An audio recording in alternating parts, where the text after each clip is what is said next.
His throne, my redemption. Previous episodes are available in playlist, a link is given in the video description. Episode 3. Chapter 30. Quinn adjusted her clothes as she stepped outside, Zade behind her. Her steps were slow, almost sneaky as she walked her way to the dining table where Derek already sat. He looked towards her. "You guys have finally come out." He chuckled. "Come sit you two, Catherine is almost through with setting the table." Quinn nodded, reluctantly sitting down, and Zade sat beside her, tapping the table as he looked at her father. "Did you inquire about what happened yesterday? I mean about the poison." "Not yet. I have however thrown out the leftover fruits and vegetables in the fridge. I do not believe those are the cause. If they were, you guys would have been poisoned too since you also eat them. It has to be something that was specifically given to Quinn." "Yes, I agree, but there is nothing wrong with being cautious." Quinn sighed, looking down at the table as she spoke. "Didn't I tell you guys to leave this alone? I don't want to cause any problems." "What problems?" "If we don't find out who did this, they'll do it again." "I don't care, leave it alone." Quinn looked up when Catherine walked in with a tray of empty plates in hand. "It's better off this way." Her voice was low, almost inaudible as she watched as her mother placed a plate along with silverware in front of both Zade and Derek, then at her seat, leaving only Quinn without. That familiar feeling of lugubriousness ran like bolts of electricity through her. It seems yesterday she had just been lucky, for today, her mother had gone back to her malicious ways. Fumbling her fingers beneath the table, she looked away, feeling like she wasn't at all a part of this family, until she heard her name falling calmly from her mother's lips. "Quinn," her head twisted around so fast that it hurt, her eyes immediately pinpointing her mother. Her red hair was shorter than Quinn's, but taller than Delilah's, and she was smiling, awkwardly. "Yesterday I didn't get to visit you, but I heard about what happened. Do you feel better now?" Quinn nodded reluctantly, too surprised to speak. "Let me see." She slowly extended a hand, placing her palm against Quinn's forehead. "I've made breakfast. I know you don't especially like porridge, but it helps with speedy recoveries, so I've made some separately for you, or perhaps you'd prefer if I made you some soup." No, Quinn's heart was beating fast, she did not know how to react sensibly. I'll drink it, the pea porridge I mean." Catherine smiled, pulling her hand away. "It's hot, I'll bring it." And then she walked back into the kitchen. Quinn felt like she was floating on clouds, there was joy hovering over her head and over her heart. The corners of her lips were twitching as she tried to suppress the giddy smile that wanted to spread across her lips. She looked at her father, finding that he too was looking at her. He chuckled, probably knowing how she felt wholeheartedly, and it was then Catherine walked back in, placing a bowl of porridge on a tray in front of her. Quinn looked at her mother's retreating form and even watched as she served Zade and Derek breads and eggs and bacon. She wanted some of that too, but although she hated porridge, this one was special and somehow even more appetizing than what they were having. Her mother finally sat in her seat beside Derek at the table, and it was then that Quinn picked up her spoon, looking down at the semi-solid food before her. She filled the silverware, cooling the food before it entered her mouth. It tasted as bad as it always did, and yet Quinn continued to eat, only stopping when Zade grabbed onto her free hand. Isn't it hot? At least slow down, Quinn. It's fine, I'm fine. Are you sure? This time it was Catherine who spoke, and Quinn looked towards her smiling face. There was joy hovering over her heart, but it was also clouded by sadness. After all, the poison was bitter, but it was also sweet. Yes, I'm trying to finish it as quick as possible. I don't want to be late for my beta duties. That, Derek started. I forgot to tell you, but Gio sent his regards. He'd heard about your hospitalization and has given you some time off to recover. But I am fully recovered. Even so, use the time to rest, after everything, you deserve it. Quinn nodded. All right, I'll rest for today. Good. When Quinn was finished eating, she'd showered and brushed her teeth, bidding farewell to Zade, who promised he'd go take a quick shower in his room and return since he had no clothes or bathroom essentials here. While he was gone, Quinn laid in her room with a headache she was trying her best to ignore. She knew why her head was aching, she knew why her belly felt strange, but she did not care. The smiles her mother gave her, even if they were fake, cancelled out all her fears. She didn't care what happened to her. After all, the poison was bitter, but it was also sweet. Alpha Zade came back in the afternoon, meeting Quinn in her room, and now they both laid in her bed, silently looking up at the ceiling. His hand held onto hers, his warm body so close. The silence was comfortable, but it was bound to break, and he was the one who did it. So. Quinn looked over at him. So. I only came here to spend 1 week, hoping it would be enough time to make you mine. Now that you are, come back with me. Instead of being the beta of a pack that betrayed you, be my Luna. His words caught her off guard, they always do. I don't know, don't rush it, you have 3 more days to think about it. My pack would love you, they've been longing for a Luna for a while. Quinn twisted onto her side, turning to face him completely. You think so? I know so, still, I'll have to leave my father, my mother, and leave Delilah. I understand your concern about your mother and your father, but Delilah? She's obviously doing fine, she's the Luna here now. No, she isn't okay, I witnessed her crying yesterday and it was partly my fault.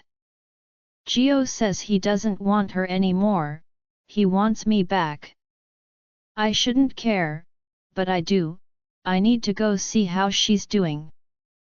Gio, that stupid Alpha, he said that. If only I could hang him on a thread. Don't, why not? Do you still love him? Quinn hesitated and Zade sat up, looking back at her with dangerously squinted eyes. Don't tell me, do you really want me to kill him? Quinn sighed, grabbing his hand and pulling him back beside her. Her head still hurt, but not as bad as before, the pain was now a little indistinct. I don't love him anymore, but that doesn't mean I want him dead. Delilah loves him. I'm not concerned about Delilah, I only care about you. If I was an irrational and extremely controlling alpha, I'd kill him already. I'm trying to keep it together, Quinn, don't make me lose it because if I do, you'll hate me. Last night I told you that. Quinn drew closer to him, burying her face against his chest. I heard you last night, and I won't give you a reason to lose it. I want absolutely nothing to do with him. We're done and it's for good. You'd better be sure about that, the time for my patience has passed. His arm hugged around her. Are you feeling okay? Quinn nodded, lying so boldly in front of him. I am, nothing hurts anymore. Regardless, I'm not leaving here until I kill the person who did that to you. You could have lost your wolf or even worse, you could have died. Quinn clenched her hands, a sudden nervousness invading her fleetly beating heart. Would he say the same thing if he found out it was her mother? Would he kill her? Quinn licked her lips as she looked up at him. I already told you not to. I won't be eating anything unless it's from Dad or Mom. Still, that person should be punished, and I will be the one to do it. He kissed her forehead, holding her even closer. Aside from all that boring talk, how was last night? Last night? Quinn asked. Last night when you tortured me. Torture? Is that what you call it? You're hurting my pride. Quinn laughed. Wasn't it? Without answering, Zade playfully glared at her, and Quinn laughed again. What? I've never heard of a woman begging to be tortured before, not to mention coming so many times from it. How many times did you scream my name last night, Quinn? How many times you've told me I'm too deep and still beg me to go deeper? How many times did Yo? Quinn clamped her hand over his lips, shutting him with cheeks that were tainted red. I was just playing, you can stop now. Zade grabbed her hand, pulling it away from his mouth. If you're done playing, tell me the truth, how was last night? It was, well, why are you asking if you already know? How must I know when you haven't told me? Don't tell me, he squinted at her. Are you feeling all shy again? Quinn puffed her cheeks, forgetting about her sister and her mother as she lived in his powerful arms. I am not. Yet? Then tell me, I won't, I don't have to. Why not? No reason, why are so adamant on knowing anyway? Of course, I need to know, your likes and dislikes are important to me, at least next time I'll know how hard to hit you. Quinn ran her hand down her face, and he chuckled, grabbing said hand and kissing it. I'll stop now, I fear you'll die of embarrassment, I know you liked it, next time I'll definitely hit you harder.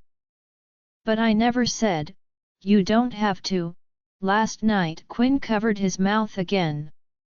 Shut it, and yet instead of doing so, he continued to tease her. The conversation was embarrassing, but it made Quinn's heart feel like a feather. It didn't matter what he said or did, as long as he was around, he made her feel free and happy. She wanted to stay with him forever, but regardless of all he's said and done, Quinn knew there was no such thing as forever. Still, she feigned her belief in such a thing, spending more and more time with him until her belief in eternality was not feigned anymore. He made her want to live, his chuckles, his laughs, his resplendent smiles. She wanted to see them today, tomorrow, and forevermore. She wanted to be with him, and it took him no more than 2 days to convince her. For the past 2 days, he stayed by her side at all times, and his hands, he couldn't seem to keep them to himself. She understood his words now, he was indeed a possessive and obsessive alpha. He made her feel more than just wanted, more than just enough. He appreciated every single aspect of her, he adored her, he cared about her, and Quinn. She cared about him too. Today was Zade's last day here, and it was Quinn's as well. She'd made up her mind to go back with him, to become his mate and Luna. However, he was the only one who knew of her decision. She hadn't told her beloved father, her mother, or her sister. The pack was in the dark as well, and so was Gio. She'd told him that saying goodbye would be hard, and he'd agreed to leave her side for the day, to give her the personal space she needed to hand out her regards to the people she'd grown up with. And Quinn was thankful.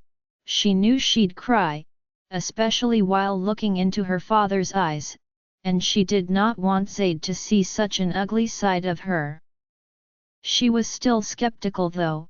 Whenever she had big decisions to make, she'd always talk to that one person she'd considered a sister, that girl she once thought she could trust. But now they had drifted so far apart that Quinn didn't know if they could ever have a civil conversation. Nevertheless, from the start, she'd been the one Quinn wanted to say goodbye to first. She was the easiest person to talk to, and no matter what, they were sisters, blood-related sisters. Quinn took a breath as she stepped out of her room. She'd been lazing around since morning with the same headache that has been bothering her for the past few days. It was now an ordinary pain, something she had become accustomed to.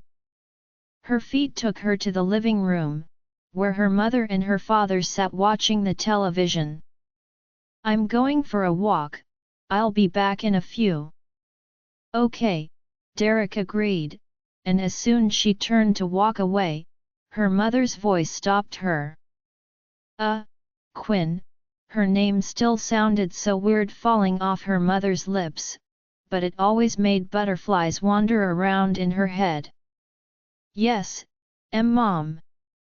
You haven't eaten yet, have you?" Quinn shook her head. Ever since that morning at the dining table, she'd been acting out of pattern, and though Quinn knew her mother was only making moves to destroy her, she still stood by like a knight in a game of chess, protecting her.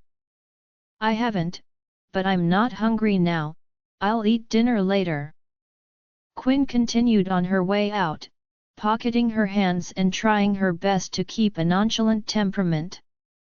It was foolish, to protect the person who only wanted to hurt you, but Quinn loved her mother too much to turn away from the smiles and the kind gestures. She missed these moments, she couldn't have it all just waste away.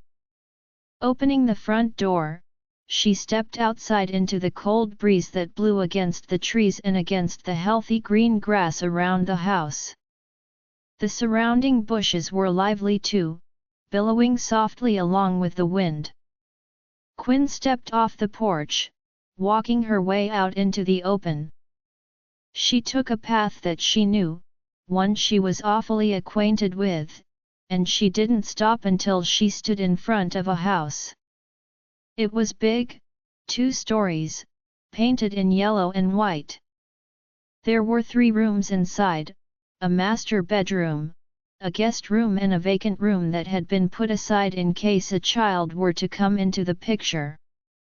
This house, it was once hers. A place built to woo her, but now it was a place that greatly saddened her. With a sigh, Quinn walked up on the porch, knocking on the door twice. It took a while before she heard steps echoing from beyond the walls, and along with them came the twisting of the knob and the opening of the door. Quinn looked up at her sister, those chocolate eyes staring back at her emotionlessly. "He's not here, I'm sure you know that." Quinn swallowed, hands nervously twitching in her pockets. "I know that, I'm not here for him." Delilah stood silent for some time and then stepped out of the doorway. "You can come in." Reluctantly stepping inside, Quinn followed her into the living room, taking a seat on the couch, which was soaked in both Gio's and Delilah's scent. "So don't go around it, just speak." I'm leaving tonight. I might sometimes visit, but I'm not going to be living here anymore." Delilah's eyes fluttered away, her hands clenching in her lap. She was nervous too. "Why? I found a second chance, mate. I don't resent you for taking Gio away from me anymore. In fact, I'm glad because it seems I found someone so much better." "The Alpha King?" Delilah scoffed. Gio uttered profanities along with his name a handful of times. "Now I know why. It's karma, isn't it? I stole your mate not only because I've liked him from afar but also to stand in a higher position than you, and the moon goddess just ran me over by giving you a second chance that is far more powerful than the man I've taken." Quinn chuckled sadly. "It might be, no, it definitely is," Delilah confirmed, finally twisting to face Quinn. "I'm sorry, I shouldn't have. I only thought about myself, my happiness and never yours. I tried to destroy your life, and yet I'm the one who broke in the end." He doesn't want me anymore, Quinn, he barely even looks at me. He says he wished my eyes were as green as yours, he says he wished I was you. Tears dripped down her cheeks, and Quinn's heart broke at the sight of them. In a moment like this, she didn't know what to say, so she remained silent, watching as Delilah hid her tear-filled face. "I love him, Quinn," her voice was muffled. "He took my innocent, he took my heart, and now he wants to murder my soul. It hurts so much, this awful feeling of not being enough anymore makes me really wish I was born as you." Quinn tried, but she couldn't hold the urge back anymore. She stood to her feet, staggering over to where Delilah sat. She cupped her sister in her arms, hugging her shaking body so tight. "No, Delilah, you are enough, don't let Gio decide how much you're worth. You might look like nothing special in his eyes, but in mine you're the most precious thing in the world, and I'm sure your future mate would feel the same way." "That night, I should have stopped the ceremony. It would have saved you from this. No, I deserve this, for coveting, for wanting to be better than you." My joy only lasted for a few days before everything came crashing down and the depths of my actions were shown before my eyes. "You don't deserve any of this, none of us does. You don't have to be like me to be loved. Be yourself, you're perfect too, my perfect little sister who has a gentle beauty and a big heart. I don't want you to follow my steps anymore, I don't want you to ever think less of yourself. You're just as good as me, perhaps even better. I might be leaving tonight, but if there's ever a time you need a big sister to talk to, you'll know where to find me." After Quinn's conversation with Delilah, she'd left for Gio's office. Before leaving the pack tonight, a meeting had to be held in order to inform the pack members of her sudden departure, and it could only be called by the Alpha. Thus, why she had to tell him, so he could arrange it. However, on her way here, she kept wondering how he'd feel about her decision, how he'd react to her words. But did it even matter? Whether or not he approved, she'd leave. There was nothing here for her. Lifting her hand out of her pocket, she knocked twice on his office door, then twisted it open. Her eyes searched for him behind his desk before she even stepped inside. As expected, he was there, buried deep into whatever it was he was reading.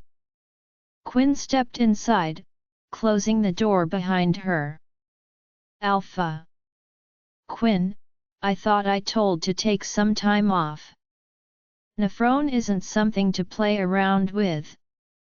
I'm better now, and besides, I only came here to tell you something important. And what's that?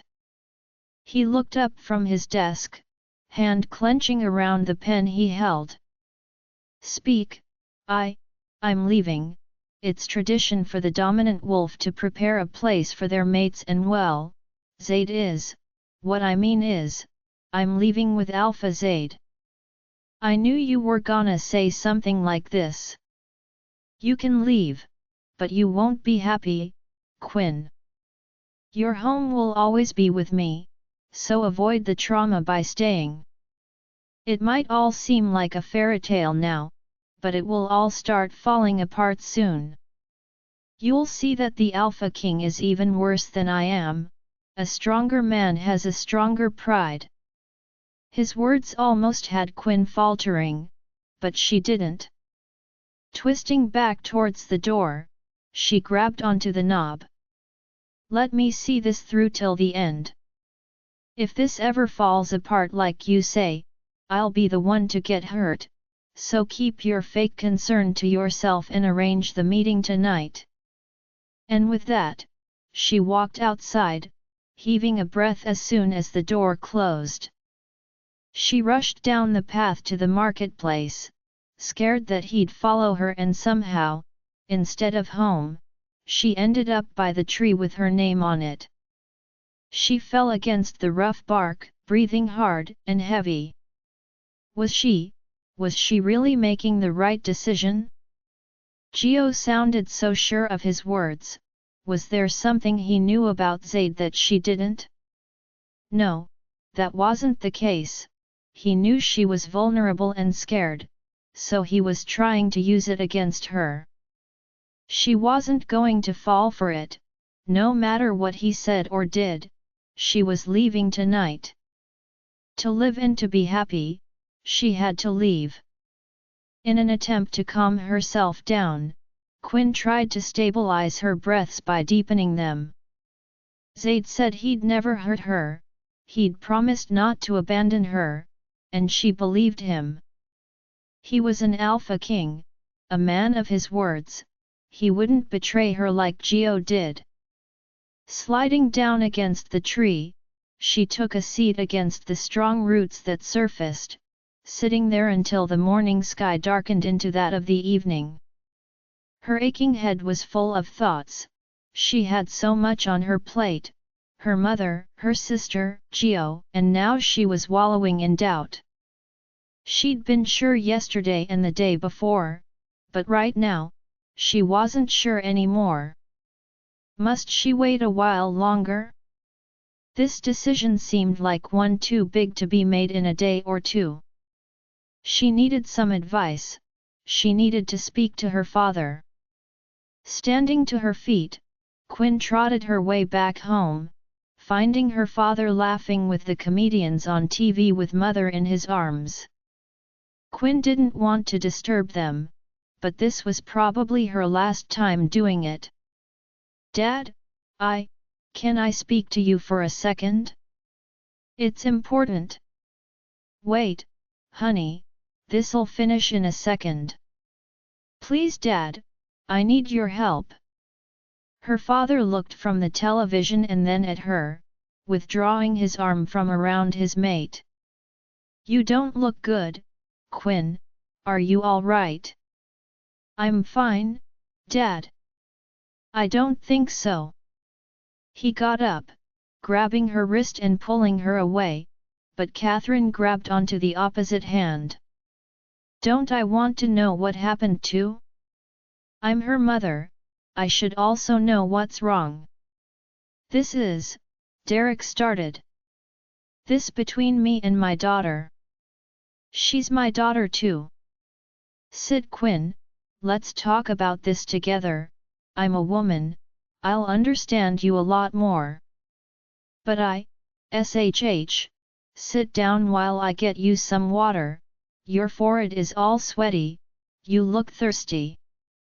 She pulled Quinn back to the couch, gently sitting her against it before walking out. Derek sat down beside Quinn. If you don't want to speak about it, don't. You can tell me tomorrow. That's what I can't do, Dad. I have no tomorrow here. What? Why? That's because I'm leaving the pack tonight. At the same time, Catherine walked back in with a cup of water, handing it to her and then taking a seat. I know I haven't been a good mother for a while now, and I'm sorry. Even if we had differences, I never should have turned my back on you. I don't deserve your forgiveness, but I still want to be a part of your life, as a mother, a supportive one. Quinn took a sip of the water. Lies, they were all lies, groundless words, that harmed instead of comforting her. Blinking away the tears that gathered in her eyes, Quinn nodded. I've never hated you, Mom, so you don't have to apologize. You might not, but you should. It was true, she should hate this woman, but she really didn't. No, I can never hate you. Neither I. She reached for Quinn's face, turning it towards her. What is it that's bothering you, my sweetheart? The smile on her lips wasn't as loving and gentle as her touch, and yet, Quinn smiled back. The poison was bitter, but it was also sweet. What is it that's bothering you, my sweetheart? The smile on her lips wasn't as loving and gentle as her touch, and yet, Quinn smiled back. I'm leaving tonight, you might already know this, but Zade is my second chance mate, I'll be leaving with him. Her smile faltered immediately, the fake curve against her lips disappeared as though it wasn't even there, and her gentle hands that had held Quinn's face fell against the soft cushion of the couch. What? When? So soon?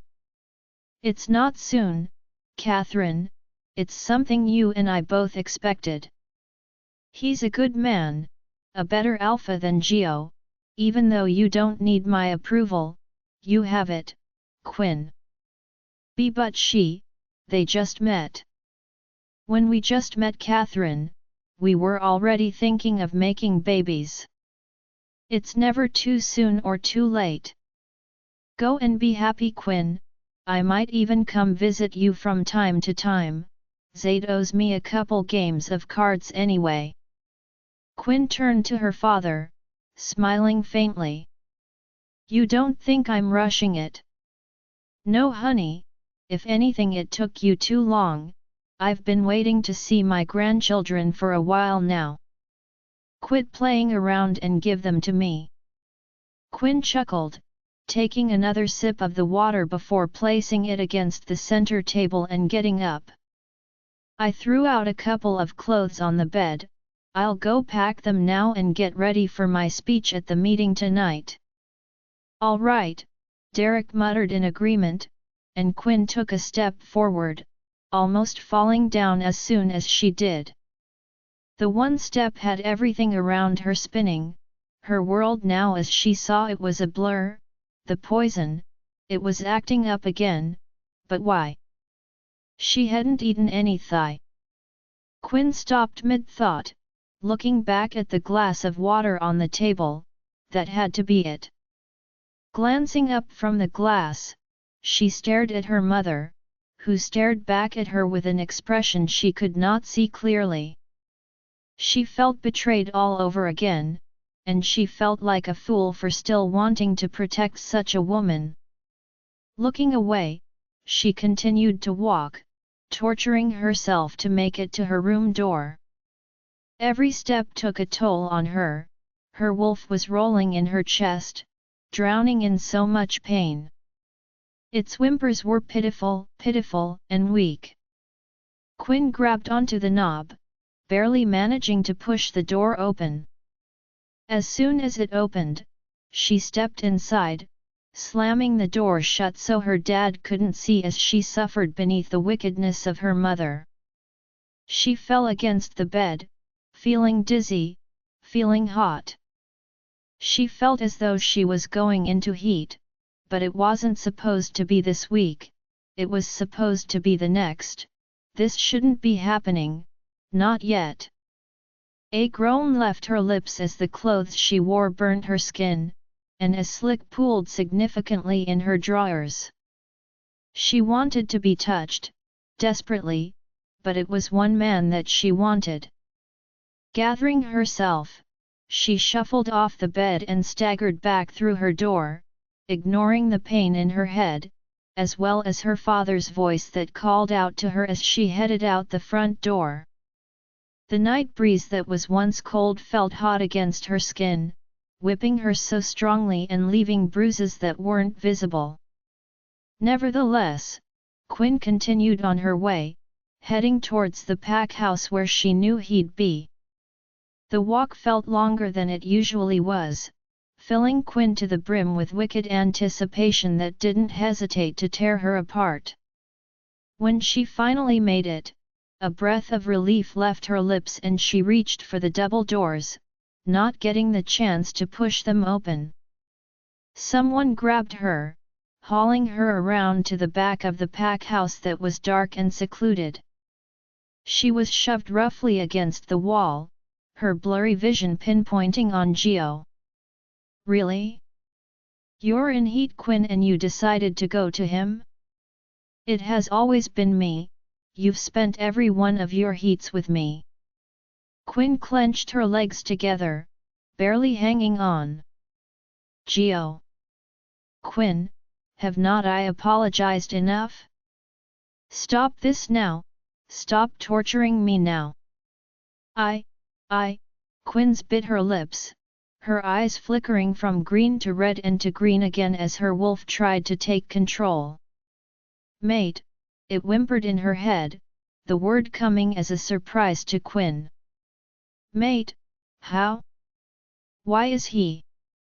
The mark on her neck started to burn like fire, and Quinn crumbled to the ground, whimpering pitifully with tears in her eyes. When she looked up again, her eyes weren't green, they were completely red, staring up at Gio desperately. "Save me," she whispered to him as she stumbled to her feet, hanging onto his shirt with hands that visibly trembled. She grabbed the back of his neck, pulling him in for a kiss that not even Gio had expected. He responded quick though, switching their positions. Her scent was mesmerizing, hypnotizing, it gobbled him up completely, binding him under a spell. Tonight he'd fulfill that desire, tonight she'd be his again.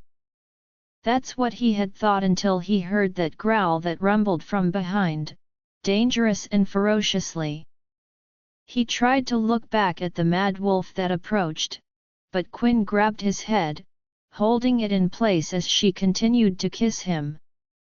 But he could still feel the murderous intent that lingered in the air, and a shiver racked down his spine as fear coursed through him. Fingers locked into his hair and with one pull, he was ripped away from Quinn and slammed hard into thick walls. Pain bolted all throughout his head from the hit, and he fell against his knees, the scent of this alpha so unbearable that it weakened him. "You dared to touch what's mine?" Zade grabbed onto Quinn's hand, and that's when the red in her eyes cleared to green. Her legs trembled as he pulled her forward, the anger radiating from him making her heart ache. "Zade, shut up, Quinn." Quinn's lips snapped shut immediately, tears falling down her flushed cheeks. Her emotions were all over the place. She knew he was angry, and she wanted to appease that anger, but at the same time, she was dying for him. "So this is the choice you made, Quinn?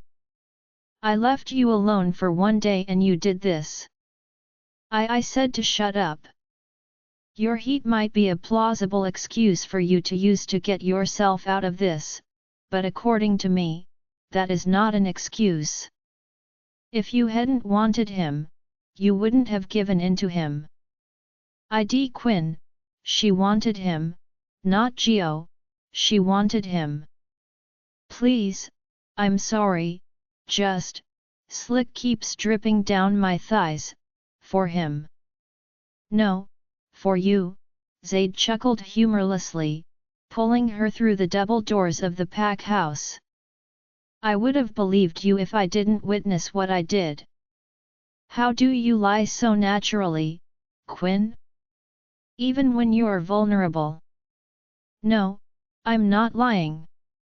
Keep telling yourself that. He pulled her up the stairs, gripped tight around her wrist until he pushed her into a room, one which she knew was his. It smelled just like him, that manly scent that could get Quinn high anywhere. The door to the room closed behind him, and Quinn stood on her shaking legs, watching as he unbuckled his belt. Strip, and when you're done, turn around and brace against the wall. You want to be a slut, I'll treat you like one.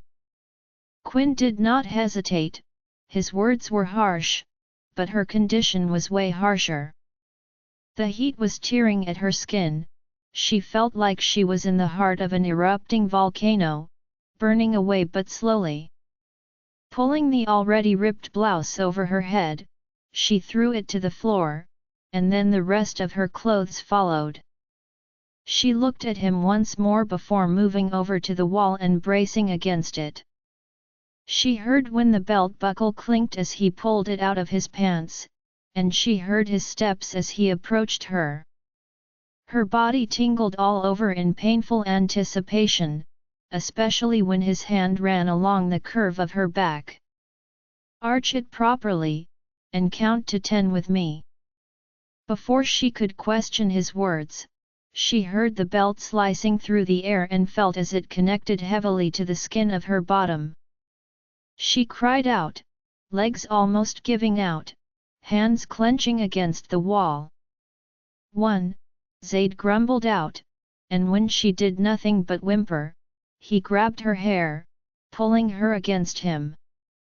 Repeat after me, Quinn. 1. 1, Quinn rasped out, and he let go of her immediately. Good, the belt sliced into her skin again, and Quinn trembled from the immense pain it brought her. It stung, but lying beneath the awful sting was a pleasure she could not explain. 2, the belt came down again and slicked pulled down Quinn's walls, dripping onto the wooden floors. 3, aren't you enjoying this a bit too much? You're so wet from something I thought would be a fitting punishment. Quinn looked back at him. No more, love me now. Is that how desperate you are? Is that why you were all over him? You wanted him to love you too. No, she didn't get to finish, please, I didn't ask you to beg, I told you to count.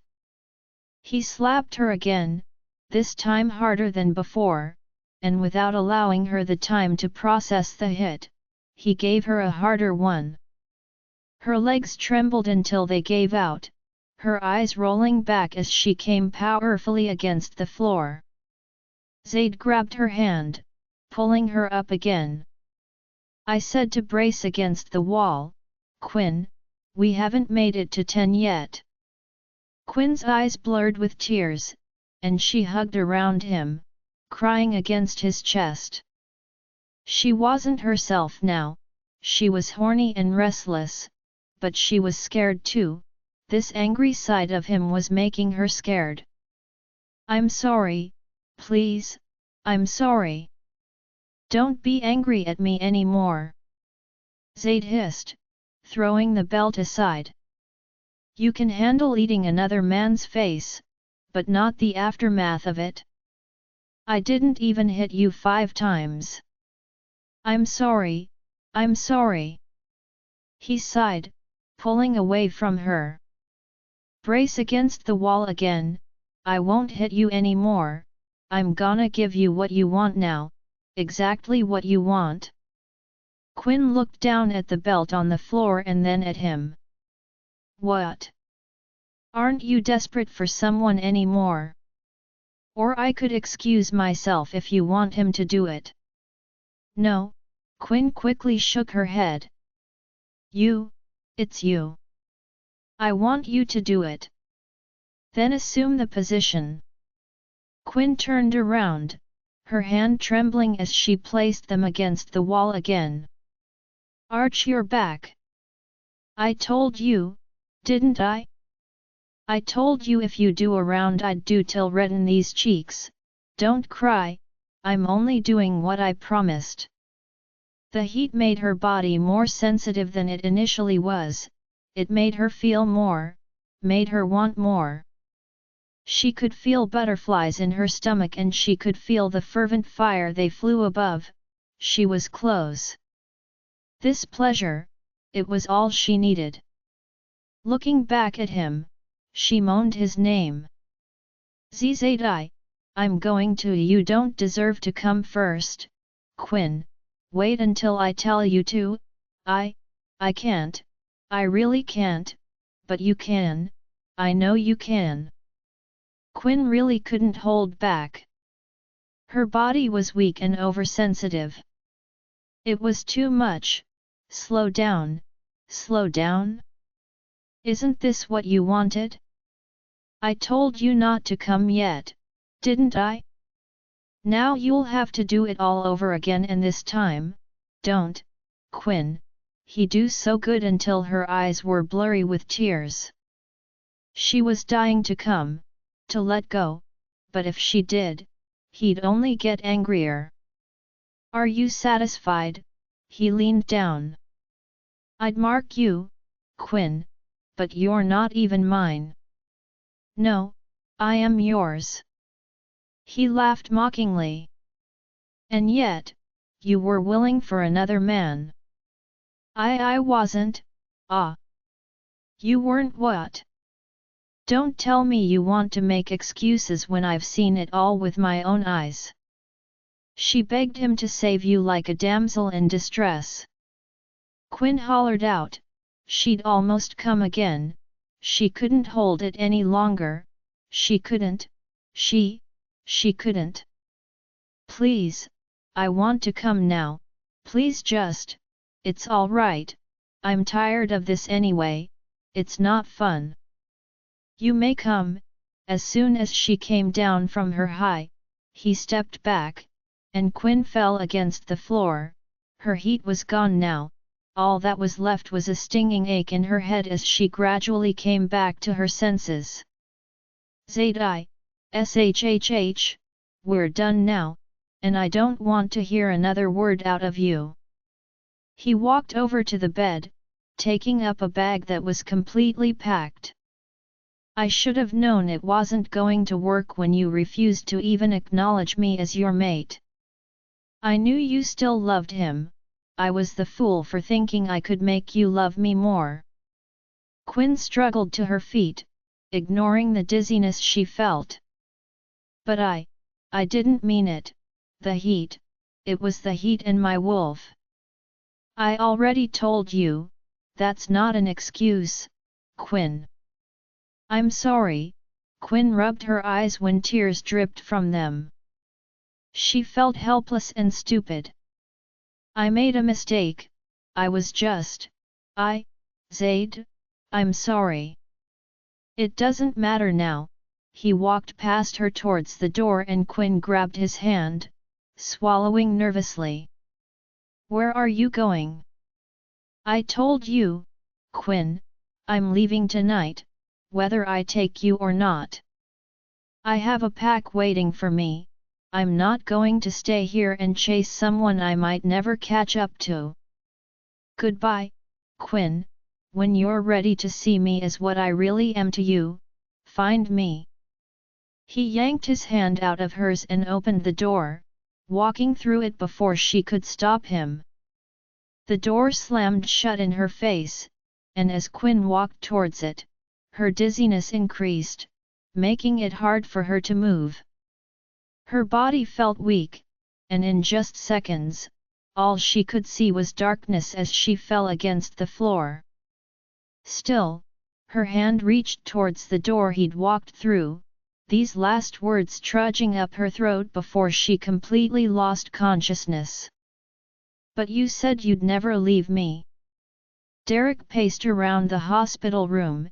It's been days, exactly 6 days since Quinn had been hospitalized. She'd been unconscious since, and not knowing whether or not she was going to wake up scourged him with so much worry. He came here every day, hoping to see those daring green eyes, but every time he opened the door, only disappointment would run cold through his veins. His daughter, his Quinn, how could this happen to her? Who did this to her? Cannon was the one who found her pitifully sprawled out on the floor in Zade's room, and since Zade wasn't here, Derek couldn't even ask him what happened. Was he responsible? Derek shook his head. No, he was her mate, he couldn't have been the one to have done this, but Derek held him partly responsible for leaving her in this state. For now, Quinn was neither a beta nor a wolf, she was but a human shell, fragile and weak, in need of his protection. She'd been a Luna, then she'd been degraded to a beta, and now she'd gradually amounted to nothing. If Gio hadn't rejected her, would any of this had happened? Derek ran his hand down his face. If he'd known this would happen, that night when he'd rejected her, he'd have taken her to the pack borders instead of to his house, if only, if onl his head whipped around when he heard the slightest movements, his hopes had been high, but it all diminished when he found that the sound probably came from outside. He looked away, sighing as he walked to the door. He needed to wipe her down, it was getting late.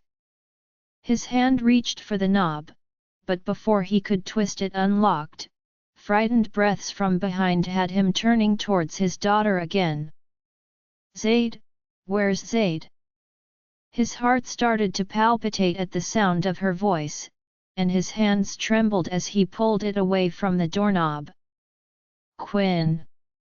She was crying, looking around frantically as if she'd lost something. "Zade, Dad, where is he?" He, Derek walked over to her sitting form. "I'm sorry, Quinn, he's gone." Her eyes finally settled on him, those green eyes he'd been longing to see open. Gone. Her lips trembled as she threw the white sheets off of her. "I need to go too, I just need to finish packing." Derek stopped her when she tried to shuffle off the bed, hugging around her. "He's gone, Quinn, and he's been gone for 6 days now." "What?" "But just now, he'd been here just now, Quinn, you've been unconscious for 6 days now, instead of worrying about someone who might be completely fine, worry about yourself." "Lay down, I have to get the doctor." "No, Bulletin, I said to lay down, Quinn." His words were stern and Quinn jumped at the sound of them. "All right." She slipped out of his arms, laying back against the pillow. Her head and her heart felt heavy, and for some reason, she felt different, as if a part of her was missing. Derek leaned down, kissing her forehead. "Stay here, Quinn, I'll be back in a minute." Quinn nodded, her eyes staring up at the ceiling even as he walked out. She was aware of what she'd done, but how could Zade leave her after promising he wouldn't? She thought he was man enough to keep his words, he'd claimed he was different from Gio, although that might have been true since he hadn't left her for another woman, but he left her regardless. Fresh tears graced her eyes, her hand reaching for her chest as pain gripped her heart. She'd known this would happen, she'd predicted it. So why had she foolishly trusted him only to get hurt in the end? Why had she been so stupid to believe the words he'd spewed and the love he'd feigned? What was wrong with her? Quinn wiped her eyes, rubbing them red to stop the tears from coming. What was really wrong with her? The fact that she still wanted to see him again made her sick. Sick of herself, sick of her pathetic life. This seemed like a cycle and all she gained from it was pain, immense pain, immeasurable pain. Her heart felt so broken.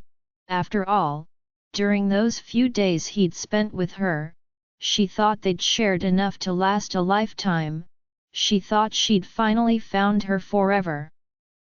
But how could forever end so fast? Quinn twisted in anguish on the bed, those stolen kisses, those silly words, those memorable touches, had they meant nothing to him? It might all seem like a fairy tale now, but it will all start falling apart soon. You'll see that the Alpha King is even worse than I am, a stronger man has a stronger pride. Was this what Gio meant when he said those words? Was it all falling apart now? Falling apart even before all the pieces were put together. Quinn chuckled through her tears, laughing at her pathetic self. Men knew each other so well it seemed, it was like Gio saw it coming, and she was stupid enough to not believe him. Well, she believed him now. Men, whether they were gifts from the moon goddess or curses, Quinn wanted none. She could live without love, she could live without a mate. But without him, would she know happiness? Quinn rubbed her eyes again. He was her second and probably her last chance. Her wolf might have not acknowledged him as their mate, but she had. She saw him as her mate and more, and because of a mistake that he hadn't even given her the chance to explain, he left. She was curious though, why had her wolf refused to declare him as her mate? Why was it still Gio even after he rejected them? Was her wolf just as stupid as her, trusting in those words of forever Gio had told her? Or had it been too scared to start all over again? Too scared to be hurt twice by two different people? Because why? Why else would it ruin her life? Why would it want Gio when Zade was there? Perhaps, if her wolf had more sense, none of this would have happened, but if it hadn't happened now, it would have happened in the near future. So it was all thanks to her wolf for ruining what would have eventually come to an end. All thanks to her wolf for teaching her that all men were the same. When the door to her hospital room opened again, Quinn turned to it, still hoping she'd see Zade, but it was just her father and the doctor who came in. "How are you feeling, Quinn?" Quinn stared at the doctor emotionlessly. "What happened to me? I can't feel my wolf, I can't feel anything. I don't think this is something I should be explaining to someone who just woke up from a coma, but Quinn, you no longer have a wolf. Nefrone has cruelly weakened and destroyed your wolf. Could you please explain what exactly happened on the day you fell unconscious?" Quinn shrugged, ignoring the tight grip his words had around her heart. When she decided to succumb to her mother's whims, she knew this would have eventually happened, so why in the goddess' name was she not prepared for it? Turning away from both the doctor and her father, she breathed out a shaky breath. I don't know, I went into heat suddenly and then my wolf took control, and asked someone to save her." "I see, that must have been a result of your wolf weakening. It had probably been confused and scared and in pain, it went into overdrive from all the pressure and an immediate heat was the result. Did anything else happen, Quinn? Quinn shook her head. And no, nothing. All right, we're going to keep you here for a few more days.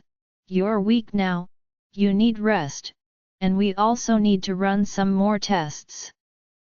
The poison is still circulating around your system, it has harmed your wolf and is probably in the process of harming you. Are you the one who willingly took this poison, Quinn? I'm aware of what happened to you here. Suicidal tendencies can be developed from bad experiences and the trauma we develop from them. And no, it wasn't me. At least. Tears filled her eyes and the doctor rubbed her shoulder gently.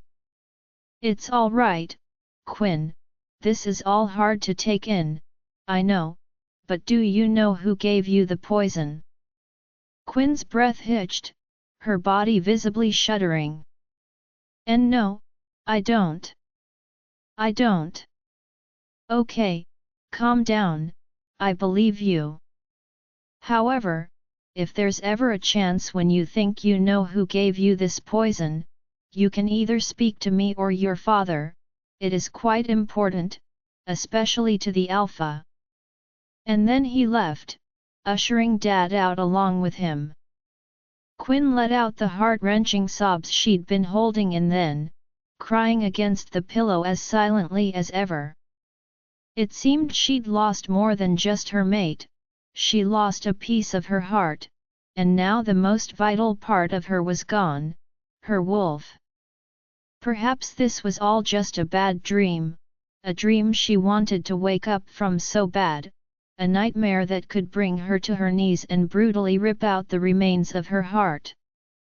Was this what her mother wanted? Was this what she'd planned since the very beginning? Why? A mother was supposed to love her children, not one but all, but she only showed Quinn love to vandalize her in the end. Quinn gripped the sheets, pulling it over her head. She knew that she could have refused the poison, she knew she'd been the one to have willingly taken it, but she still wanted to ask her mother why she'd given it to her in the first place. And why she couldn't love her as much as she loved Delilah, those questions, they were the first she'd ask when she got out of this hospital.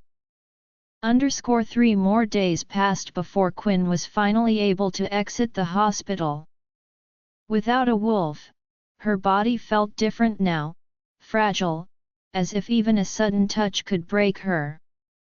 During her time of hospitalization, her father visited her often, seeming sleep-deprived, but not once had she seen her mother or even her sister. They must have known she was here, Dad would have told them, and yet, it was only him who came to take her home, struggling with her weight on his back as well as the weight of her bags in his hand. She sighed, lifting her head from against his shoulder. You can put me down, Dad, I can walk. I know you can, you're strong, even if you don't have a wolf. I'm only doing this because I want to. Have you been eating? Sleeping at least? The man nodded. I have tried even though I find it hard to, but after what the doctor told me, it became even harder. The doctor? What else did he say? Quinn, he said that based on your reaction to his questions, it's either you poisoned yourself or you know who poisoned you. I know you didn't poison yourself, Quinn, so tell me, please, who did this to you? Who would you let get away with destroying your life? Dad, I don't know. And somehow, I feel like I do. If my suspicions are correct, Quinn, hell will break loose. It doesn't matter whether you admit to it or not, I will get to the bottom of this. You had such a bright future ahead of you, you could have been such a great Luna and now you aren't even a wolf anymore. No, Dad, you can't do an hush. I should have investigated this long before now. The first attempt could always lead to a second, and moreover, 21 years ago, I've witnessed a loved one dying cruelly at the hands of that poison and the perpetrator has yet to be found. I won't let that happen to you. Whoever it is that did this, I will have them either dead or put behind bars. He dropped her bag onto the porch, opening the front door before picking it back up. I'm sorry this also had to happen to you, Quinn, I really am. Quinn watched as her father walked into her room, a tray with her dinner in his hands. Here, I beg of you to eat it all. I'm not hungry, Dad. Whether you are hungry or not, I want the plate empty. He placed the tray on her bedside table. And if you need anything else, just give me a shout. I'm not crippled, if I need anything else, I can get it myself. You've been pampering me ever since I came home, I'm seriously fine now, Father. You're not crippled, but you could have been. Stop playing with your life, Quinn. You might not love yourself as much, but other people do. If you die, think about what'll happen to me. I know, Dad, Quinn sighed. That's why I'll eat. Good, don't even leave a grain of rice or a drop of gravy. I won't. All right, and then he walked his way out. It's been 2 days since she came back home, and Quinn was still trying to cope with everything that transpired. Her life changed so drastically that sometimes she didn't even feel like herself. Her heightened sense of smell was gone, and she could now only hear things a short distance away from her. It felt weird, this her felt so unfamiliar. Her duties of being a beta were taken away from her, the pack thought low of her, and it seemed Gio did as well. He didn't visit her either, all his talking about loving her and wanting her back were just words, his actions did not in any way back them. But Quinn did not care, she wasn't awaiting his visit, the person's visit she'd been awaiting would never come here again, he was gone, and he was gone for good.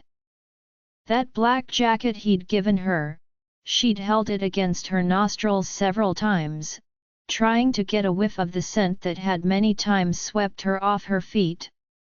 But she couldn't smell anything, it smelled like absolutely nothing now. Many times when her bedroom door opened she'd hoped it'd be him, but her hopes have all died now, it's been a count of 11 days since he'd left, and she knew he wasn't coming back. However, if he did come back, what would change? She knew he wouldn't want a woman without a wolf, and even if he did, she wouldn't be brave enough to fall off the cliff of love with enough faith that he would catch her. He'd shown her where he stood already, she just needed time to accept it, time to completely let him go. Speaking of time, she couldn't find the right time to privately speak to her mom, because Dad was always by her side, pulling out her chair, dishing out her food. He was being more than just overly protective of her. And in a way, Quinn appreciated it. Sighing, she drew for the tray he'd brought in, aspiring to at least make him proud. He'd been trying his best to make things seem normal, but even with all his efforts, nothing felt right anymore. Picking up the fork, Quinn started to eat her dinner, despite not having a particularly large appetite. All she needed to do was to finish it in order to put a big smile on her father's face. Halfway in, Quinn heard the doorknob twist, and she looked towards it, expecting her father to walk in. However, Surprise took a stance across her face when her mother stood by the doorway, looking inside with a look of pure and unhidden mirth. "Since your father stepped out for a drink, I decided that it's time to see you, my beloved daughter." Quinn gripped the plate tight in her hands. Mom. How are you feeling?" She was asking a question that should be filled with concern, but Quinn felt as though she was being mocked by that smile her mother barely tried to hide. "Stop it," Quinn told her. "Stop acting as if you care." "You're right, I don't." She laughed, daintily taking a seat on the edge of Delilah's bed. "I bet you feel frustrated. You've held your head high all your life, having a high rank and an even higher position. It must feel like hell now since everything that made you strong has been taken away from you. You can never look down on Delilah again. After all, you're not even a beta, you aren't even a wolf." She laughed again, and Quinn's heart moved in anguish, swelling from the pain her words brought her. "You're ruined now, Quinn. When Delilah took Alpha Giovanni away from you, you should have stayed down and admitted defeat, but your pride didn't allow you to do that. You found someone stronger, someone higher to stand behind you, overshadowing my daughter once again. I had to take a bigger step, and like a fool trapped in a cage with the keys in his hands, you fell for my advances." Her words were squeezing Quinn's lungs. She found it hard to breathe and tears were slowly flooding her eyes. "Why?" she forced out. "Why did you do it? Why else?" "It's because you allowed me to, and I'm glad. Now I get to watch as you crumble alone. Gio has abandoned you. The heir to his throne that you were supposed to bring forth is in my daughter's belly, and the second chance you got, the Alpha King, he has abandoned you too. No alpha would want a woman as weak as you leading his pack." She stood to her feet. "You're less than an omega now, just like your mother bad bin, and he will want nothing to do with something as worthless as you." And with that, she walked out of the room, leaving Quinn gasping for breath as she cried to herself. What did she mean? Just like your mother had been, was she not Quinn's mother? Zade took a long, deep breath, smelling the air that wafted calmly around him. His wolf was on the edge these days, just like him. Anxiety has slowly been eating away at its heart. It missed her, they both did, and perhaps that's why he stood by the pack borders of the Silver Moon pack, looking past the trees and at nothing in particular. He was scared to cross the line, afraid to look in her eyes after what he'd done. It had taken him so much time and effort to get to her heart, and he'd been the one to weasel himself out because of petty jealousy and a raging anger. He should have treated the situation differently that night.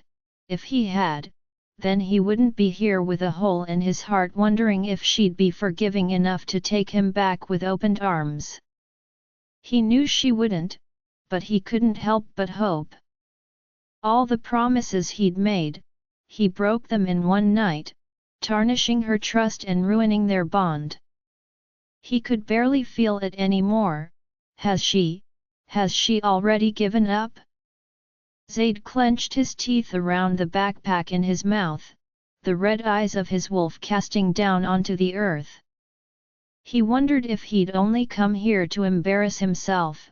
When he crossed this border, he wondered what he'd see, what he'd hear. Would he find her with him? Would she tell him to leave just as he did 11 nights ago? And what in heaven's name would he do if any of those unfortunate scenarios played out? He was an alpha, and he had a pride bigger than himself, but he knew he'd beg on not one but on both his knees. He'd probably cry pathetically too, just like she had. Would she forgive him then? Zade shook his head, his paws staggering back. She wouldn't, would she? She'd most likely look him in the eyes and walk away just as he'd done, but what if none of this actually happened, and she missed him just as much as he'd missed her? What if she readily took him back? This could go either way. He just needed the courage to cross this border, he needed to walk on faith and not on doubt, what he needed most was her. Gritting his teeth tighter, he stepped forward, marching onto the land until the warriors on patrol surrounded him. He stopped, dropping his bag and effortlessly transforming into his human form. Alpha Zade, and I come in peace. The men looked at each other, confused as to whether to let him pass or not, until Beta Cannon walked between them, meeting Zade in the circle they created around him. Let him through, the men on patrol parted, and as Zade picked up his backpack and proceeded to walk by, Cannon grabbed his shoulder. She's gone through enough, at least let this be the last time she cries. Zade shrugged him off, zipping his bag open and taking out a shorts which he hurriedly drew on. These lands seemed familiar to him now, he'd roamed them in boredom until Quinn finally accepted his advances. And now he'd ruined it all. But it wasn't all his fault, he wouldn't give a shelter to all the blame. She'd been at fault too, she'd willingly kissed that man, willingly touched him and would have willingly spread her legs for him if he hadn't shown up. He might have handled the situation poorly, but how else was he supposed to react? Finding your mate in such a position could have driven anyone off the edge, it was just that he fell too far. He should have never left her, instead of breaking his promises, he should have stayed and talked it through, but what is done is already done, he cannot take it back, all he could do was regret it.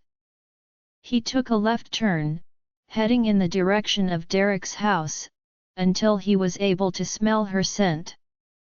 That beautiful mixture of lotus flower and pine tree calmed his beating heart, but 11 nights ago, it had done the opposite.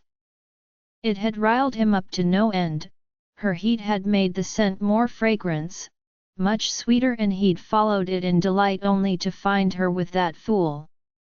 Zade found it hard to understand him, he'd rejected her and found someone else, and yet still, it was a hassle for him to let her go. It was annoying, and if not before, Zade wanted so bad to rip him apart now. But if ever he comes between them again, Zade knew the will to control his anger would be gone. Zade stopped when he made it in front of the house, rethinking all the decisions he'd recently made. Was it sensible to go to her tonight? But if not now, then when? Taking another deep breath, he walked up the porch, ready to knock on the door when he heard muffled sobs he was sure drifted from Quinn. His heartbeat picked up, and instead of knocking, he twisted the knob open, rushing inside. When he made it to Quinn's room, her mother was just exiting, and the moment she saw him, her mouth dropped open. Zade pushed past her, not really caring about what she had to say right now. It was Quinn who was important, Quinn who he desperately wanted to see. Pushing her room door open, his eyes searched for her, finding her seated on her bed, crying, brokenly crying. Was it perhaps because of him? He closed the door behind him and reluctantly walked inside, stooping in front of her. "Quinn, little red, what's wrong?" Zade closed the door behind him and reluctantly walked inside, stooping in front of her. "Quinn, little red, what's wrong?" She looked down at him with eyes that were red with tears, rapidly shaking her head. Why are you here? Quinn, answer me first, what did she say to you? Why in heaven's name are you crying so painfully? Tell me, I'll take care of it. She swallowed, her mental panic visible on her face. Nothing happened.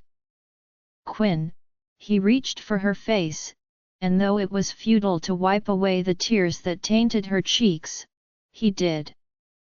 Quinn, talk to me. The bond, why can't I feel it? And for the last time, why are you crying? My wolf, she choked out. My wolf is dead, What are you talking about? How can your wolf be dead? Before he could finish the question, the words the doctor had said drifted densely across his mind. Nephrone, we found it in her blood. If you do not know, then it is a poison that carries no scent. I don't know how she got her hands on it, but it is dangerous to werewolves. It can weaken, suppress, or kill our wolves. Quinn, don't tell me, oh God no. Instead of just wiping her tears, he palmed the back of her head, pulling her against him. It's all right, you're okay, she sobbed, her body trembling profusely, drowning him in guilt. All of it was his fault. He wondered if she'd be okay if he hadn't left, if he'd just stayed an hour longer, a minute or even a second, would she have been in this position? He pulled her closer, a low growl rumbling through his chest. I don't want you here a second longer, come back with me, HMM? I'll protect you with more than just my life. No, I can't. She tried to pull away from him, but he held her steady. All right, I won't push you, I'm in no position to, just, he sighed, feeling like the pathetic mate he was. She'd trusted him, accepted him, and he'd left her to fend for herself in a pack that was obviously against her. What kind of man was he? He hadn't just failed his mate, he'd failed himself. His hand reached down to pat her back, not stopping until she was calm. It was then that he pulled away, looking into her lovely green eyes. Rest, Quinn, your father is almost here, I want to speak with him. He laid her back on the bed, heartbroken by the lifelessness on her face. She was hurt, not just by the poison but by everyone around her, including him. I'll be back in a minute, wait for me. He walked to the door, stopping in his tracks when she spoke. You said you wouldn't leave, but you did. Shame filled him to the very brim, and his hands shook in anger at himself as he reached for the knob, twisting it open. I know, and I'm sorry for being such an awful person to you. He walked through the door, feeling as his heart tangibly split in half. He really was sorry. Guilt was the spear that pierced his heart and regret was the sword that sliced it apart. He'd never been this deep in sorrow in his whole life. The strong woman he'd seen when he first met her was long gone now, only a great abundance of weakness lingered in her green eyes, and it was all because of him. Walking to the front door, he opened it, meeting her father on the porch. He could have smelled his approach from afar, the scent of liquor, the agonizing scent of lugubriousness. Old man, the man glared at him, this same man who'd only offered him hospitality before, and he could only look down in even more shame. I'm sorry, I should have been here. Yes, you should have been. She watched the doors day and night just hoping you'd walk in, and that jacket that I wanted to burn, she held it close even though she couldn't even smell your scent.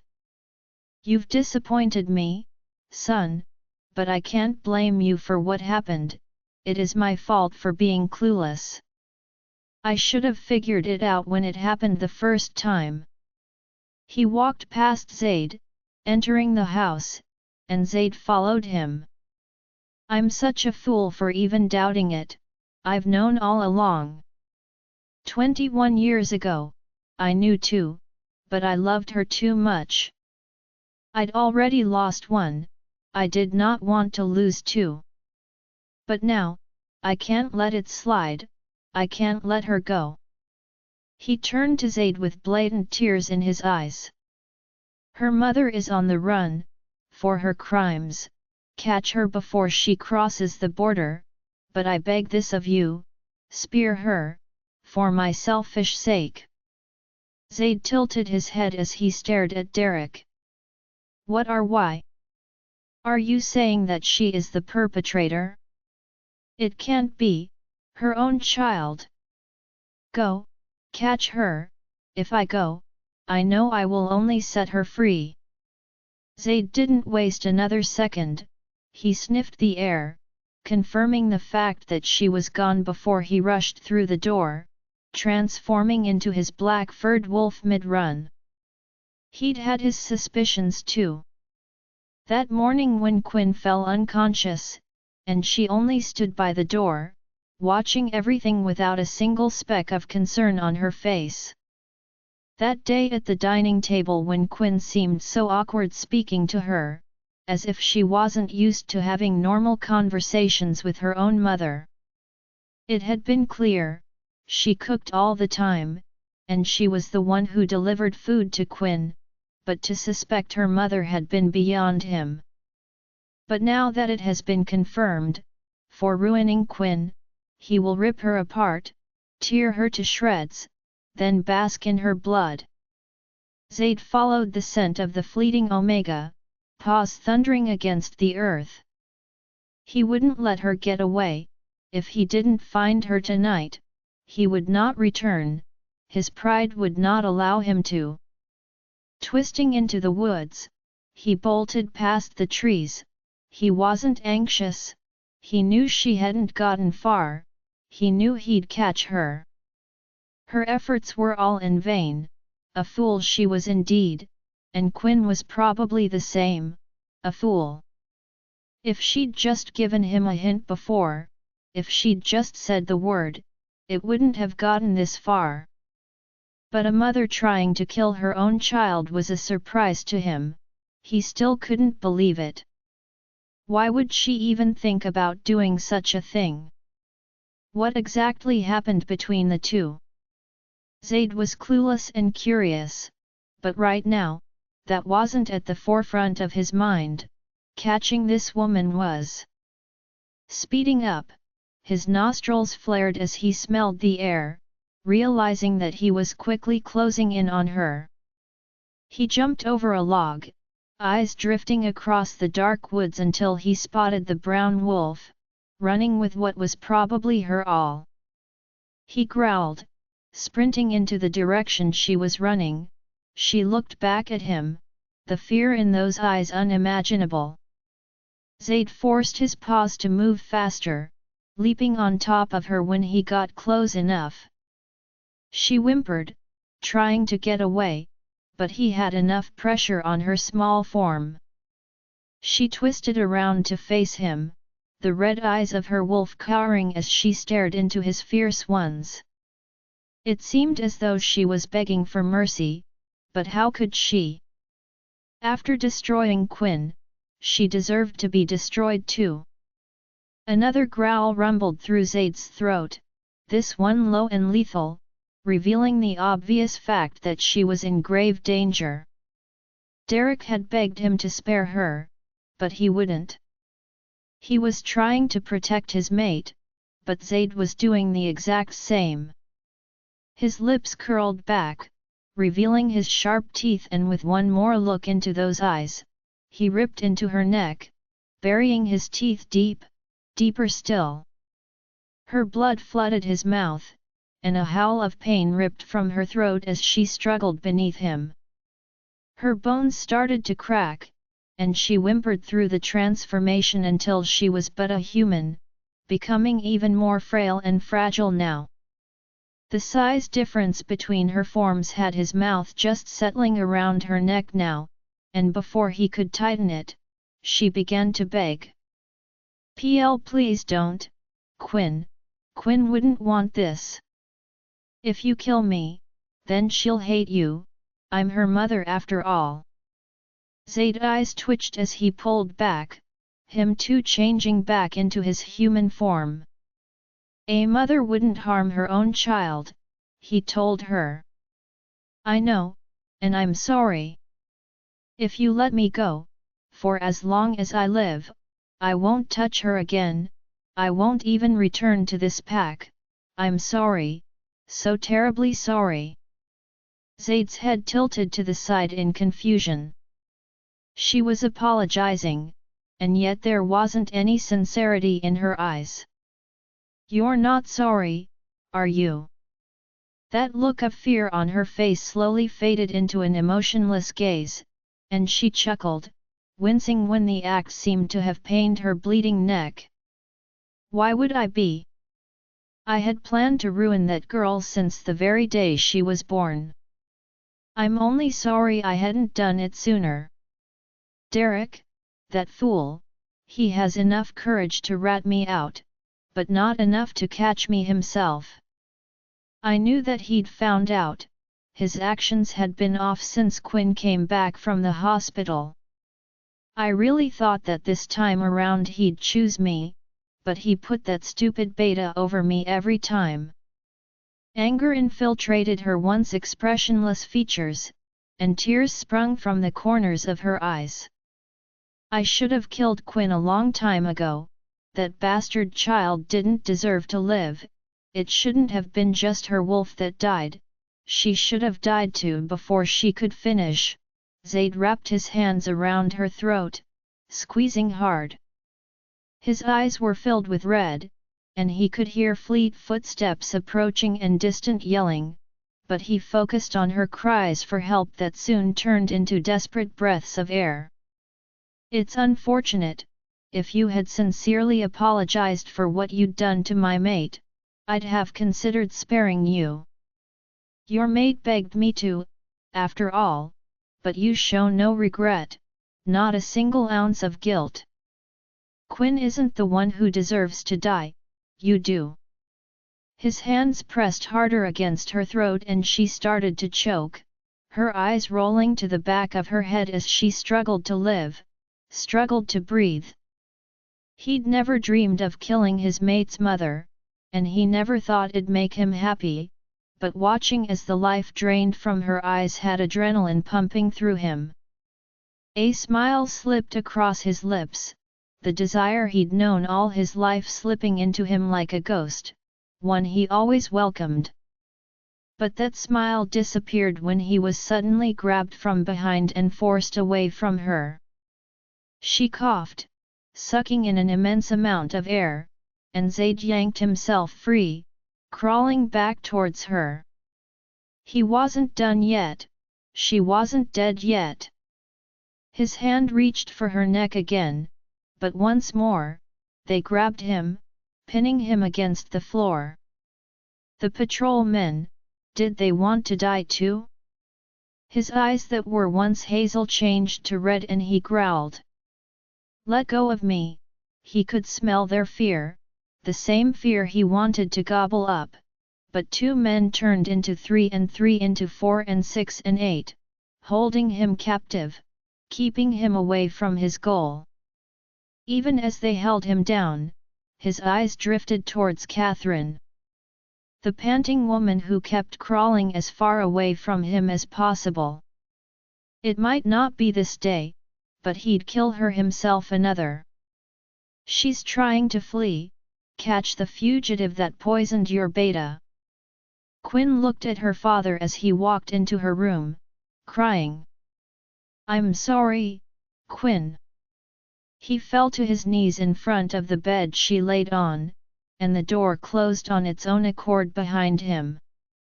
"This is all my fault, I should have known, I should have done something. I tried so hard not to believe it, I wanted it to be a lie, all of it. And during my time of delusion, you got hurt. If I'd done something sooner, your wolf would have been fine." "Dad?" Quinn called his name lowly, not looking into his eyes. "Are you drunk?" "I'm not, but I figured I wouldn't have been able to confront Catherine while being sober, so I drank a little." "I'm sorry, Quinn." "It's all right, Dad, it wasn't your fault, and it wasn't Mom's either, it was entirely my fault.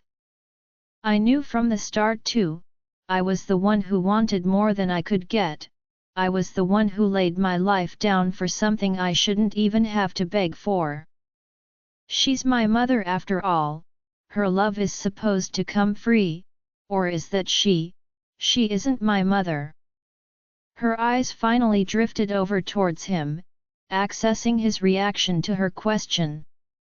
As she expected, his eyes widened in shock, and he nervously readjusted himself on the floor. Quinn, who told you that?" "It might not seem that way based on how she treated you, but Catherine is your mother."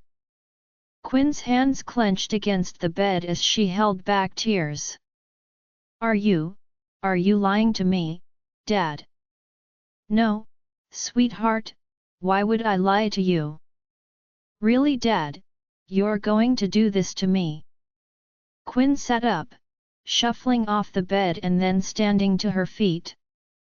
"I thought if I had no one else to turn to, I could always turn to you, Father.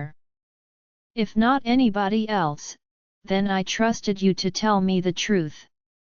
I didn't plan on leaving tonight, but I'm not going to stay here with a person who's lied to me my entire life." She walked past him, pulling her room door open and marching through it. As she walked towards the front door, she could hear his rushed steps mirroring hers. "Quinn, why? I'm sorry, you're sick, Quinn, so stay." He grabbed her hand. "I beg of you, I'll tell you the truth, I swear I'll tell you the truth."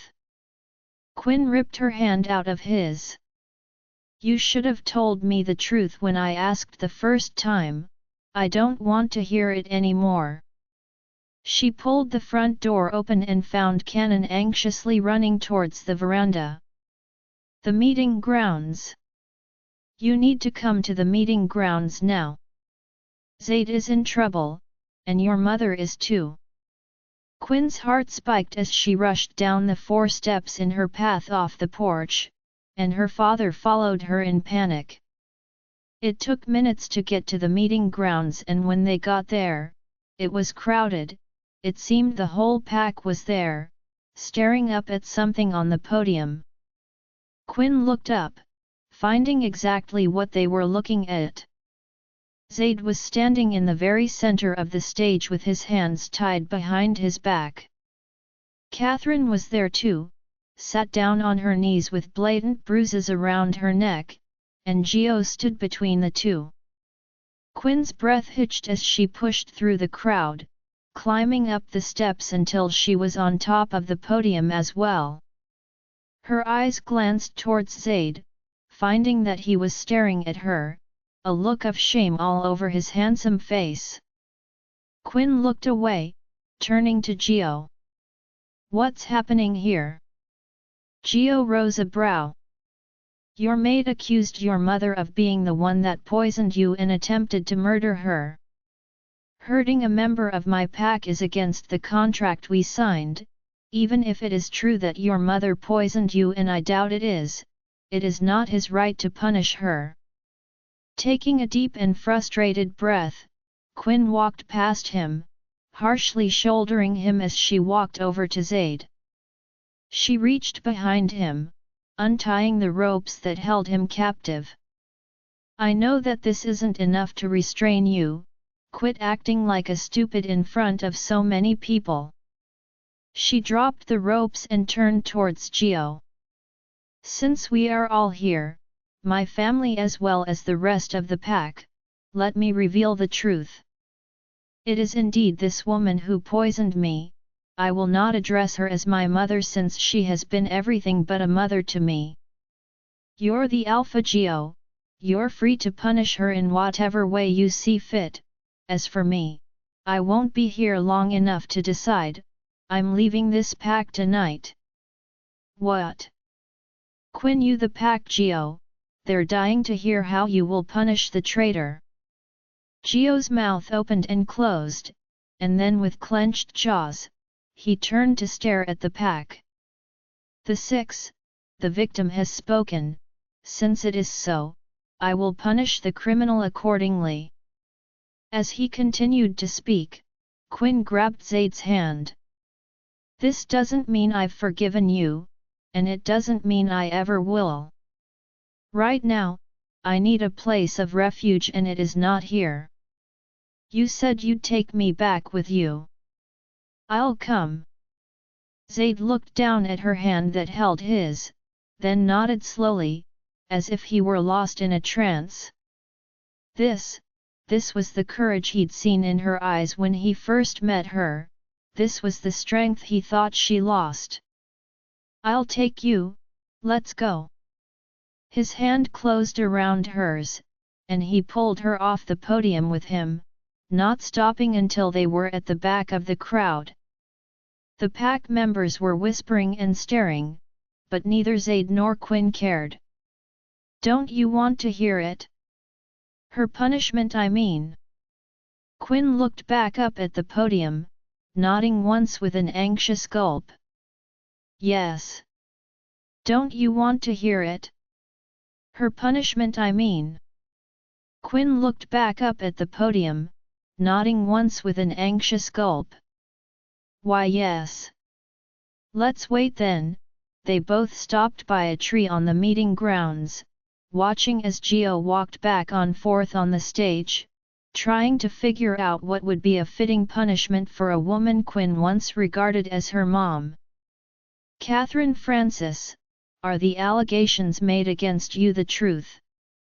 Catherine looked up at him, nodding once, and the crowd became noisy immediately. Quinn couldn't decipher what they were saying, her ears aren't as useful as they once were. And may I ask why you'd do such a thing?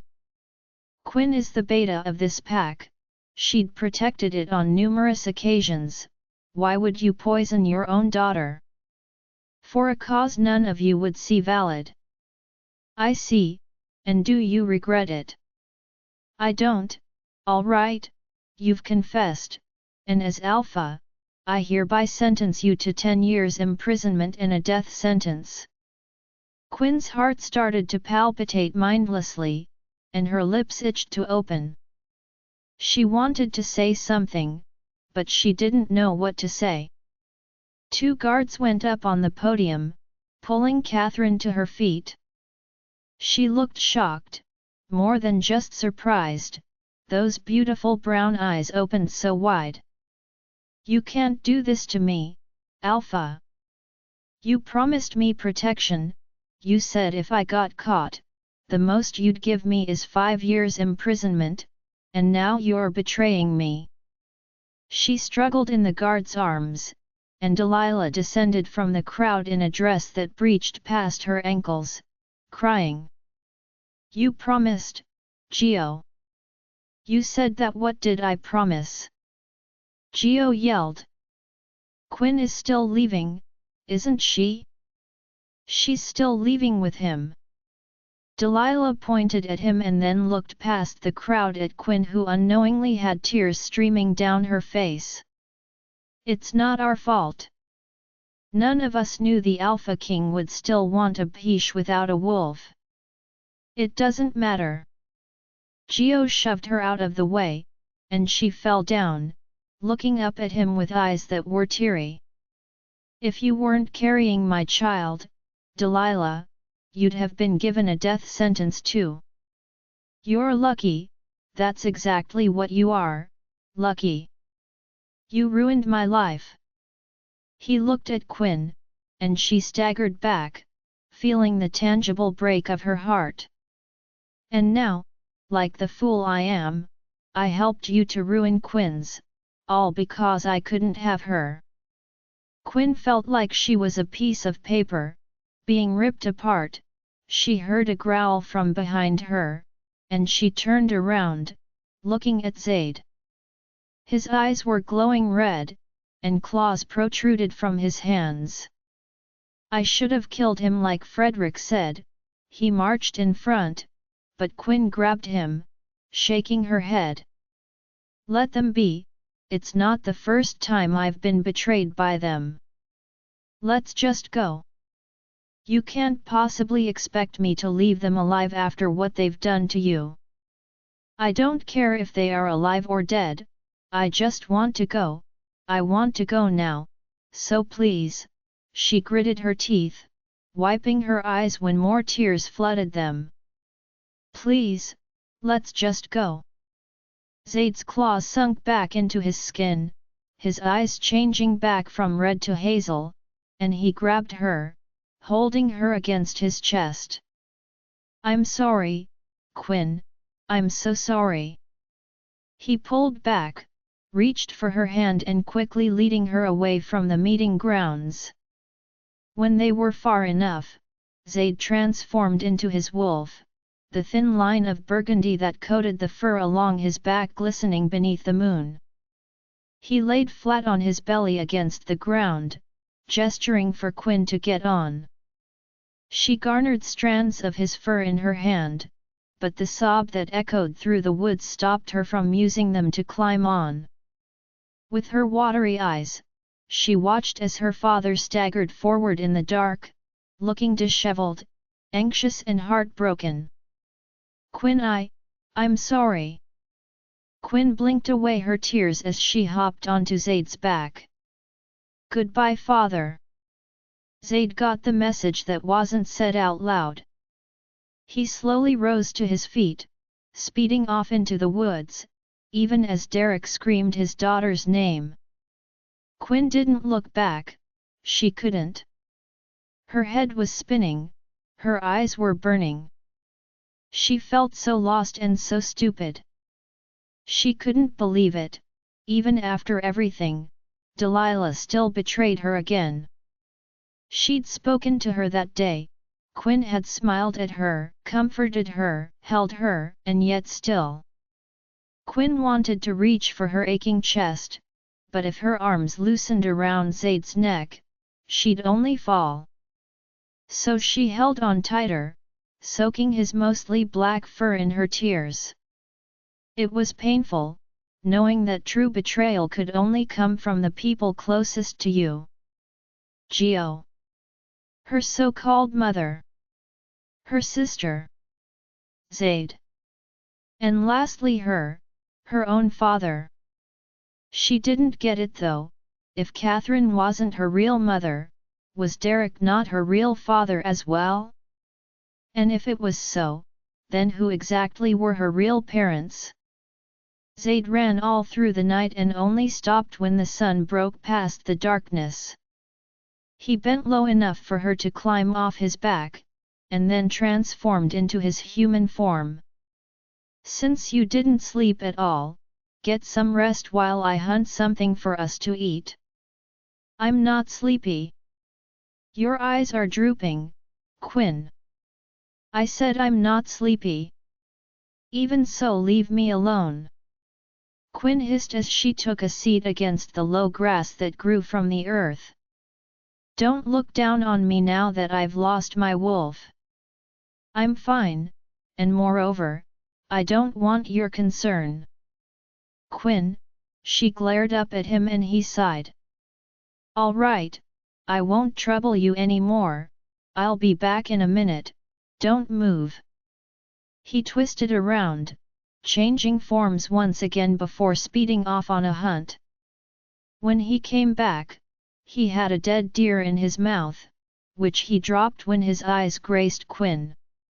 Even though she said she wasn't sleepy, she was asleep, beautifully asleep against the grass. She kept telling him she was okay, but he knew she wasn't. Nobody could be okay after what she witnessed. Those people were once close to her, people she used to address as mate and family, people she grew up with, people she protected, and when the time came, they all failed to protect her. What had she done to them? What could she have possibly done to deserve what they did to her? To have not been betrayed by mere friends, but family was assumingly the most painful betrayal one could go through, and Quinn went through it and still managed to stay on her 2 feet. What a strong woman! She'd been rejected by the man she once loved, that alpha. He betrayed her not once, but twice. He was such a fool, more of a fool than Zade had been. Just because she moved on, he destroyed her completely, thinking Zade wouldn't want a shell that was broken. But Zade wanted her, he wanted her so much more, this broken woman, it didn't matter what it took, he'd fix her. But he had to start by gaining her trust again. He knew he'd betrayed her too, he had left her when she needed him most, but he was back to withstand all the pressure he couldn't. He was back to mend and truly love her, to remake his promises and forever keep them. Her faith in him was thin at the moment, but he'd gradually strengthen it until he could shamelessly hold her in his arms again. Transforming back into his human form, he walked over to where she was, taking a seat beside her. His beautiful Quinn, his mate even when he couldn't feel the bond, his Luna even if she was without a wolf. His hand reached for her face, swiping delicately at the fiery, red hair that hid most of her ethereality away from him. She looked like an angel, and she was an angel living in a world of devils. But in this world, where did he fit in? Was he a devil in her path as well, or was he a god that would save her? Whether he was a demon or a god, he knew he meant her good. He'd be a demon that wet her path with blood, getting rid of everyone that could hurt, and he'd be a god that walked beside her, guiding and protecting her. Sighing, he watched as her body shivered when the breeze slid past the leaves, her nose crinkling as she twisted onto her side, completely facing him. She seemed cold, and her forehead felt a little hot. Standing to his feet, he changed back into his wolf form, curling around her in aid of granting her warmth. She relaxed in his ball of fur, sleeping deeper, calmer, and somewhere along the line, Zade fell into a sleep with her too. Quinn's eyes blinked open, the bed of grass she laid on was soft and warm and not grass at all. She sat up, looking back at the black wolf that laid asleep behind her. She didn't know why he was so close or when she fell asleep, but it all just happened. With a breath, she stood to her feet, she wondered why he came back. After leaving her on such a bad note, why did he find his way back to her? To hurt again? To make fake promises again? If so, then Quinn didn't want him near her. She'd been betrayed by even her father who she thought was always on her side, why must she think Zade wouldn't abandon her again? Everybody used her for their own selfish gain, Delilah, Catherine, they brought her down so they could stand tall, what exactly did Zade want to use her for? She had nothing to offer him now, she couldn't be his Luna, not without a wolf, she had absolutely no use to him, so why was he taking her with him? Quinn sighed, looking towards the dead deer on the ground. He caught the meat, The least she could do was cook it, even if they weren't on good terms. Join our Facebook and WhatsApp group for more updates, link is given in description. Rest audiobook will be continued in next episode.